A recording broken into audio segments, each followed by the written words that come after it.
لو حضرتك من الناس اللي ناس أقنعته إن لمجرد إن في بئر بيضاوي أو مربع أو مستطيل فده معناه بئر الدفن، أو أنت عندك كنز أو مقبرة، خليك هنا في الفيديو عشان تسمع كلام غير اللي أنت عارفه نهائي.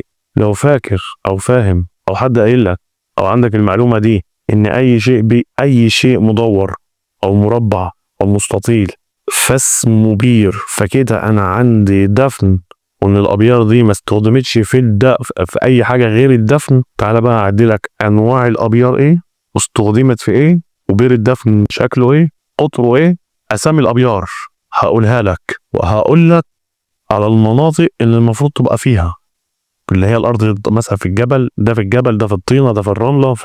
رقم 1 يا ابن عمي بير مياه، سواء للشرب تمام أو للزراعة. رقم 2 بير تخزين المؤن. رقم 3 بير تقطيع الأحجار.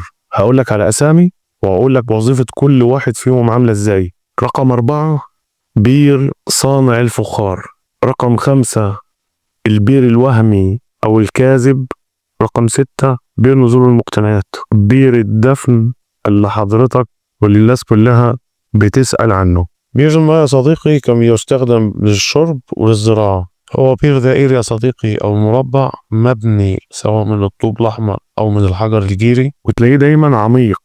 بير تخزين المؤن أبيار كبيرة فيها برضه كلبات نزول أو سلم حواليه، سواء هو أو بير المية. بير تقطيع الأحجار في الجبل، واللي هو مهمته كانوا بيقطعوا عليه الأحجار. بير صانع الفخار يبقى في الجبل أو في المناطق الأثرية اللي في الطينة زي التل، مهمته إن هو يصنع فخار للمنطقة، سواء الفخار الجنائزي أو خلافه. بير نزول المقتنيات.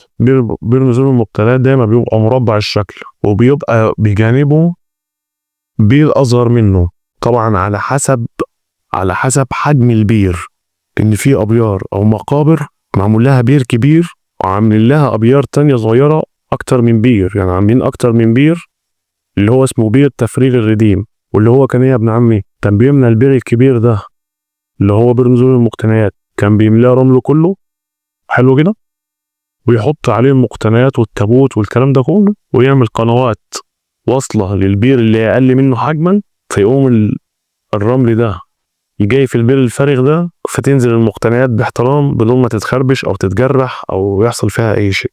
الأبيار الكاذبة عشان يبقى آخر واحد اللي هي الأبيار المضللة الوهمية. معظم الأبيار منتشرة قوي في الأراضي الطينية، ومعظمها روماني، لأن في فترة الرومان يا صديقي استغلوا احتكارهم للشيء أو للبلد، وخلوا المزارعين يحفروا أبيار مياه ويعملوا قنوات مياه، وكانت في أماكن ما كانش فيها مية، فكان بينقل المية عن طريق الأبيار دي وقنوات المياه. فكان بيجي عند جزء معين هو مش عايزه، أو إن في بير وقناة مياه ماشية في الجنب هو ما عادش عايز يستخدمها، فكان بينزل يعمل إيه؟ طبعا قناة المياه عشان يعدي البير، عشان من البير ده للبير ده يوصل المية، كان لازم يعمل سرداب أو ممر في النص ما بين البيرين. يعني لما تنزل انت البير تلاقي أبوة، اللي كان بيقول لك أنا عندي أبوة من هنا وأبوة من هنا، أيوة، أو كان بيعمل الأبوات دي عشان المية تخش من خلالها للممر وينقلها للبير ده، والبير ده ينقل للممر ده، والممر ده ينقل للبير ده عشان ينقل المية في المكان اللي هو عايزه. بير الدفن في العصر الروماني واليوناني 90 دائري وشكرا. بير الدفن في مصر القديم والبطالمة بير مربع الشكل ومستطيل الشكل أيا كان المقاس. نيجي للأسئلة اللي الناس بتسألها أو محتارة فيها. أنا عشان ظهر عندي بير، هل معناه إن أنا عندي بير و2 و3؟ في أنواع دفن معينة لدى المصري القديم ممكن تلاقي 4 5 6 بيار جنب بعض. ولو أنت في منظومة دفن الأبيار ممكن حضرتك تلاقي أو لازم تلاقي بير الدفن، بير نزول المقتنيات، بير التفريغ، وبير المضلل أو الكاذب، واللي حضرتك بتقول عليه التمويهي. في نوع تاني يا صديقي ألا وهو بير الخبيئة. إيه هي الخبيئة يا صديقي؟ هي مقابر تم نهبها في العصور القديمة والكهنة لمتهم كلهم وحطتهم في نوع دفن اسمه الخبيئة بينعمل له بير. وفي حاجة تانية نفس الموضوع ده برضو، الخبيئة بيبقى عبارة عن أبيار مبنية من الزلط وكسر الحجارة، وده بيكون في الجبل فقط لا غير، لا في الطينة ولا في الرملة.